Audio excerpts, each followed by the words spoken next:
ఇక varicose veins నుండి విముక్తి పొందండి. ఎవిస్ వాస్కులర్ సెంటర్ ఇప్పుడు మన KPHP లో గ్రాండ్ ఓపెనింగ్ ఏప్రిల్ 4వ తేదీన. నమస్తే రమ్మగారు. నమస్తే జయ. రమ్మగారు, ఏదైనా ఒక మంచి స్టోరీ చందమామ కథ చెప్తాం. అలాగే. ఒక ఊళ్ళో భార్య భర్త కాస్త పెద్దవాళ్ళు. ఊళ్ళో ఏదో చిన్న వ్యవసాయం ఉంది.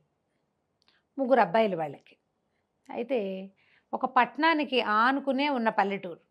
సాధారణంగా అట్లా ఉంటే పిల్లలకు ఉద్యోగాలు వచ్చినా వాళ్ళు తిరుగుతూ ఉంటారు. అవును. తిరుపతి లాంటి ఊళ్ళలో అప్ అండ్ డౌన్ చేసి పల్లెటూళ్ళకి వెళ్ళే వాళ్ళు ఎంతమంది కనపడతారు. ఇప్పుడు మా చిట్టుగుడూరులో కూడా అంతే. పందరెళ్ళి పెద్దవాళ్ళు వెళ్ళి ఉద్యోగాలు యూరు పామరు వెళ్ళేవాళ్ళు. ఇది ఏముంది, బస్సు ఎక్కి వెళ్తాం, ఏదో బండి వేసుకెళ్తాం అలా భావిస్తారు. అవును, సహజంగా అంతే కదా. ఊళ్ళో అయితే ఏదో ఇంటద్దు ఉండదు, కరెంటు ఖర్చులు తక్కువగా ఉంటాయి, మరి కూర నార అన్నీ ఉంటాయి, ఫ్రెష్ పాలు, ఫ్రెష్ నీళ్లు, ఫ్రెష్ గాలి, ఎన్ని ఆలోచిస్తారు. పైగా అమ్మ నాన్న అలవాటైపోయిన ఇల్లు. ఇలా ఆలోచించుకుని ఈ పిల్లల్లో ఒక అబ్బాయి ఏమో కొంచెం టౌన్ దాకా వెళ్ళకుండానే ఓ పాల సంఘంలో ఉద్యోగం ఒకడికి, టౌన్లో ఊరి చివరి ఉద్యోగం ఇంకొకడికి, ఓ వ్యాపారస్తుడి దగ్గర హెల్పర్గా ఉన్నాడు ఇంకొకడు. ఓకే. 3 అబ్బాయిలకి పెళ్ళిళ్ళు చేశారు. ఒకళ్ళ తర్వాత ఒకళ్ళు కోడళ్ళు వచ్చారు. వరుసగా 3 కోడళ్ళు ఊళ్ళోనే ఉంటున్నారు. ఇల్లు పెద్దదే వాళ్ళది. ఇల్లు పెద్దది, ఎవరి గదులు వాళ్ళకు ఉన్నాయి. వంట కలిసి చేసుకోవాలి, కలిసి పనులు చేసుకోవాలి. మా అత్త మామ ఏం చేసేవాళ్ళు, ఇంట్లో సవరించడానికి ఆడపిల్లలు ఉన్నారు కదా కోడళ్ళు. సాయంకాలం 4 దాటంగానే మెల్లిగా ఇద్దరు లేచి ఫలహారం చేసి గుళ్ళోకి పోయేవాళ్ళు.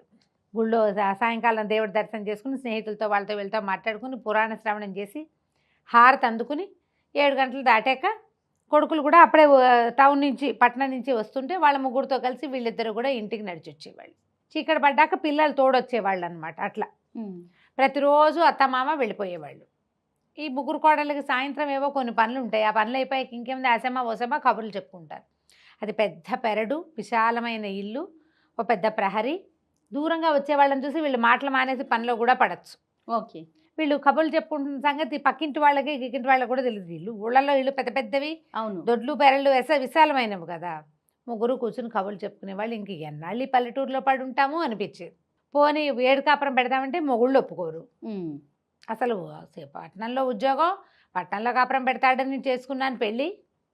ఈయనేమో తీసుకొచ్చి ఈ ఊళ్ళో పడేశాడు, తను మాత్రం తిరిగి వస్తాడు రోజు కులాసాగా. అలా అనిపిస్తుంది. రోజు బయటికి వెళ్ళే మగవాళ్ళని చూస్తే ఆడవాళ్ళకు ఒక మంటగా ఉంటుంది. వీళ్ళు వెళ్తున్నారు కదా అనిపిస్తుంది. అదే కాదు, ఉద్యోగస్తులైన ఆడవాళ్ళకి కూడా ఈ తిప్పలు ఉంటాయి. రోజు ఆఫీస్కి వెళ్తాం మనం, ఎప్పుడైనా ఆదివారం బయటకు వెళ్తే రోజు తిరుగుతావుగా, ఈ ఒకరోజు ఇంట్లో ఉండొచ్చు కదా అలా మాట్లాడతారు.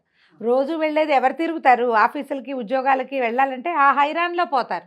ప్రపంచాన్ని ఎంజాయ్ చేసే పరిస్థితి ఉండదు. అవును, కానీ అలా అనిపించదు ఇంట్లో ఉండే వాళ్ళకి. ఈ కోడళ్ళు 3 ముక్కులు మూతులు విరుచుకున్నారు, మాట్లాడుకున్నారు, సణుక్కున్నారు, గందరగోళ పడ్డాక ఎట్లా అగైనా సరే అత్తమామనేచ్చి వీళ్ళని మనతో ఉంచుకోకూడదు అనేలాగా చెయ్యాలి. ఓహో, ఏం చేద్దాం? ఇప్పుడు పోట్లాడేమనుకో మొగుళ్ళు ఒప్పుకోరు, వేరు పడదామనుకో వాళ్ళు ఒప్పుకోరు. పైగా పుట్టింటి వాళ్ళు పిలిచి పంచాయతీ పెట్టిస్తారు, ఏం పాడు. పైగా 3 చెప్తే 3 చెడ్డైపోతారు, ఎవరో ఒకళ్ళు చెప్తే ఆ ఒకళ్ళు చెడ్డవుతారు. ఎట్లా బాగా ఆలోచించారు. ఈ తోడుకోడల్లో 2 కజిన్స్ కూడా. ఓకే. అందుకని అట్లా కాదు ఇట్లా కాదని ఒక వారం 10 రోజులు సుదీర్ఘంగా ఆలోచించి ఒక డెసిషన్కి వచ్చారు. అత్తగారు పని చెప్తుందా, పని చేయకుండా మానేద్దాం అనుకున్నారు. పని చేయకుండా మానేస్తే మొగుళ్ళు ఒప్పద్దు. సాయంత్రం వచ్చేసరికల్లా మీ ఆవిడేమీ చెప్పిన పని చేయట్లేదురా అని చెప్తుంది అత్తగారు. అప్పుడు ఎట్లా? అందుకని చెప్పిన పని చెయ్యాలి, చేయకూడదు కూడా. ఓహో. సహాయ నిరాకరణ ఏమిటి అనే చేయను అంట. నుంచోవాలి కానీ చేయకూడదు. ప్లాన్ పెట్టుకున్నారు. సరే 3 ఆ రోజు నుంచి స్టార్ట్ ప్లాన్ ఆఫ్ యాక్షన్. ఆవిడ, అమ్మాయి పొయ్యి వెలుగుతుందో లేదో చూసిరావే అంటే చూస్తుంది, వస్తుంది. వెలుగుతుందో లేదో చెప్పదు. చూసిరమ్మన్నారు, అంతే అయిపోయింది. అక్కడి నుంచి మామగారికి అన్నం పెట్టుంటే అన్నం ఒకటి పెడతారు కంచంలో, పప్పు కూర పులుసు ఏం వేయరు. అన్నం చెప్పారు అంతే. అక్కడి నుంచి కూర మాడుతోందేమో చూసిరామంటే చూసొస్తుంది. తిప్పడం గిప్పడం ఏమీ లేదు. అన్నం దించేవే ఉడికిపోయి ఉంటుందంటే అన్నం దించి పక్కన పెడుతుంది, పొయ్యి ఆర్పదు. అది కదా పద్ధతి. అన్నం దించి పక్కన పెట్టాక మిగిలిన కూరలు అన్నీ అయిపోతాయి, అన్నం తర్వాత వండుకుంటారు. కూర పులుసు వండేసి చివరికి అన్నం కాసండి ఎక్కిస్తారు వేడి అన్నం కోసం. అది దించి నిప్పులు ఇవసరికి లాగి నీళ్లు చల్లేసేయాలి. అదేం చేయలేదు. ఇల్లు అలకవే అంటే అలుగుతుంది అంతే. ఊడవ్వే అంటే అన్ని గదులు ఊడ్చి పోగో చోట పెడుతుంది. పోగెత్తు అంటేనే ఎత్తుతారు, లేకపోతే ఎత్తరు. మంచి కోడళ్ళండి. కదా. మరి వాళ్ళ ప్లాను అదే కదా. అన్ని పనులు అంతే. వాకిలి ఊడ్చి ముగ్గేయి అంటే ఊడ్చి ముగ్గేసి వచ్చింది. నీళ్ళు చల్లదని నువ్వు చెప్పలేదు కదా మామయ్య, నువ్వు చెప్పలేదుగా అంటుంది. పంచి ఇచ్చాడు, పంచి ఆరేయమ్మా అన్నాడు. పంచి ఆరేయమ్మా అంటే అది విప్పిన పంచి తీసుకెళ్ళి ఆరేసింది. అదేంటి ఆరేసా ఉతకలేదని, ఉతకమని నువ్వు చెప్పలేదుగా, నువ్వు చెప్పలా. అన్ని పనులు అంతే, తెలివితేటలు. ఇక చూశారు అత్త మామ. ఓ 15 రోజులు చూశాక ఒకరోజు గుడి నుంచి వాకింగ్ నుంచి రోజు మాట్లాడుకుంటారుగా, పిల్లలతోటి మాట్లాడుకునేందుకు బెస్ట్ టైం వాళ్ళు సెలెక్ట్ చేసుకున్నారు. వాళ్ళ తెలివితేటలు అవి. గుడి నుంచి వచ్చేటప్పుడు కొడుకులకు చెప్పారు, అయ్యా కోడళ్ళ పద్ధతి ఏమిటో తెలియరాకుండా ఉందిరా, ఏ పని చెప్పినా సగమో పావో చేస్తున్నారు, వాక్యాన్ని తప్ప వాక్యార్థంలోకి వెళ్తల్లా వాళ్ళు. నువ్వు చెప్పిన సెంటెన్సే చేయకపోవట్లేదంటే చేయకపోవటం కాదు, చేస్తున్నారు. ఎలా చెప్పాలి, బీరకాయ చెక్కు తీసి చిన్న ముక్కలు తరిగి కత్తిపీట పక్కకు పెట్టి అవన్నీ చెప్పాలి. ఎట్లా చెప్పగలుగుతారు? అమ్మాయి బీరకాయ తరుగు అంటారు, చెక్కు తీయి అది చెప్పాలా ఎవరైనా? చెక్కులు ఎత్తు కూడా చెప్పక్కర్లా, అవన్నీ చేసేయాలి. చేయటం లేదు, ఇట్లా చేస్తున్నారు, చాలా సతాయింపుగా ఉన్నారయ్యా, వాళ్ళకి ఇక్కడ ఉండటం ఇష్టం లేదల్లే ఉంది అని చెప్పారు. చెప్తే సరే అమ్మ ఒక 15-20 రోజులు ఆగు, చూద్దాం, మేము కూడా చూస్తామన్నారు. కానీ వీళ్ళు మొగుళ్ళతోటి చక్కగా ఉన్నారు. సరే వీళ్ళు ఏం చేశారు, ఒక 20 రోజులు గడిచేశారు కల్లా సంక్రాంతి పండుగ వస్తుంది. పండగకి 10 రోజుల ముందే భర్త అడిగాడు పెద్ద కోడల్ని, ఏమే నీకేం కావాలి, నీకేదంటే ఇష్టం పండక్కి అన్నాడు. కంచిపట్టు చీరలు చాలా ఇష్టం, కంచిపట్టు చీర కొనండి అని ఊరుకున్నాడు. అక్కడి నుంచి రెండో కోడల్ని రెండో అబ్బాయి అడిగాడు. ఈవిడ ఎప్పటి నుంచో జత గాజులు చక్కగా వెడల్పాటివి చేయించుకోవాలని చాలా కోరిక, బంగారు గాజులు, బాగుంది సరేనన్నాడు. మూడో కోడలేమో చంద్రహారాలు చెప్పింది. తర్వాత ఆ అబ్బాయిలు మాట్లాడలా.